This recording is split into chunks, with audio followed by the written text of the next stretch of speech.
فسمع أن هناك راهبا من النصارى يخرج من صومعته التي كانت في جبل أياما في السنة، ويجتمع حوله عامة النصارى والمسيحيين، وربما التحق بهم بعض المسلمين. فكان يخرج هذا وهو معمر، قيل أنه من تلامذة الحواريين، فيلقي عليهم بعض المعلومات، وربما وجه لهم أسئلة يسألون بها المسلمين، أسئلة قد لا يجد المسلمون جوابا لها.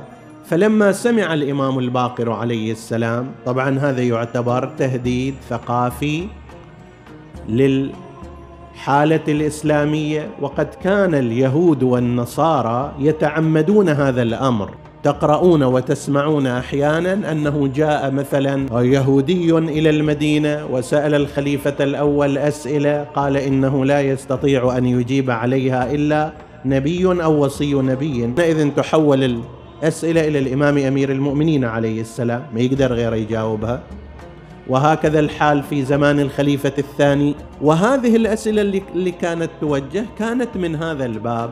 فجاء الإمام الباقر عليه السلام متنكرا وجلس بين الحاضرين. الراهب أجال عينه في الحاضرين ووجد أن هذا الوجه وجه غريب، فالتفت إليه قال له: أنت منا أم من أمة محمد؟ قال له: بل من الأمة المرحومة، من أمة محمد. قال: أأنت من علمائهم أو من جهالهم؟ فالإمام لم يرد أن يقول إني من العلماء تواضعا منه، فلم يشأ الإمام أن يقول إني من علمائهم، وفي نفس الوقت لم يرد أن يكذب فيقول أنا من الجهال، فقال: لست من جهالهم، أنا مو من الجهلة. فقال له الراهب: أسألك أو تسألني؟ أراد أن يختبر مستواه في رأيه. فقال له الإمام: ذاك إليك، يعني بكيفك، تحب أسألك، تحب تسألني اسألني. فقال الراهب: إن امرأ يقول ذاك إليك ولا يمتنع أن أسأله، إن هذا لرجل عالم. قال: أسألك عن ساعة ليست من ساعات الليل وليست من ساعات النهار، ما هي؟ فقال له الإمام الباقر عليه السلام على الفور: تلك هي الساعة من طلوع الفجر إلى طلوع الشمس، فيها تهدأ المرضى، وهذه الساعة ليست محسوبة لا من هذه ولا من تلك. قال: أحسنت، ألم تقل إنك لست من علمائهم؟ هذا الجواب جواب مال العلماء. قال: قلت إني لست من جهالهم. قال: سؤال آخر، أخبرني عن أهل الجنة، كيف يأكلون ويشربون ولا يتغوطون؟ وهل لذلك مثال في عالم الدنيا؟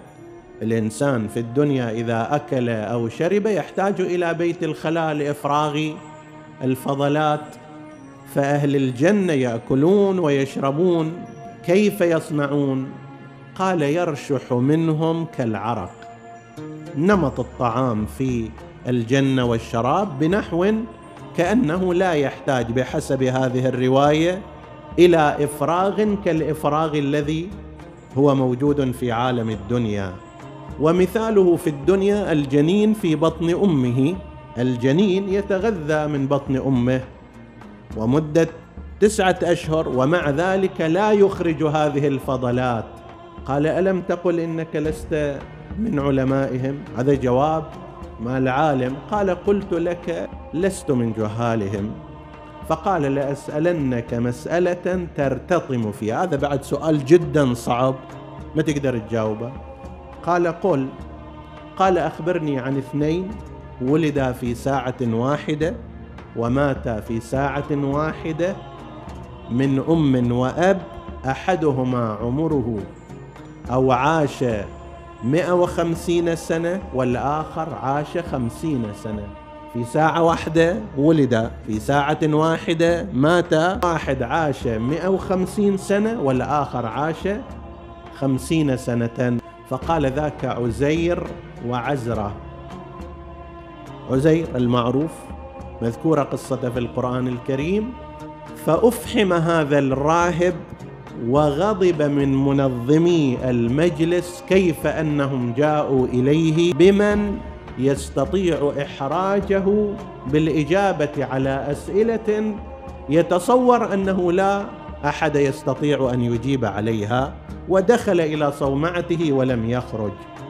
بالتالي هذا يصير بمستوى الفضيحة، على أن عالما هو كبير علماء النصارى في ذلك الوقت جاء وأراد أن يمتحن رجلا بحسبانهم ليس من جهال المسلمين، ما يدرون أن هذا هو الإمام الباقر، وهذا يزلزل ثقة المسيحيين بعلم هذا العالم النصراني من خلال إجابات الإمام.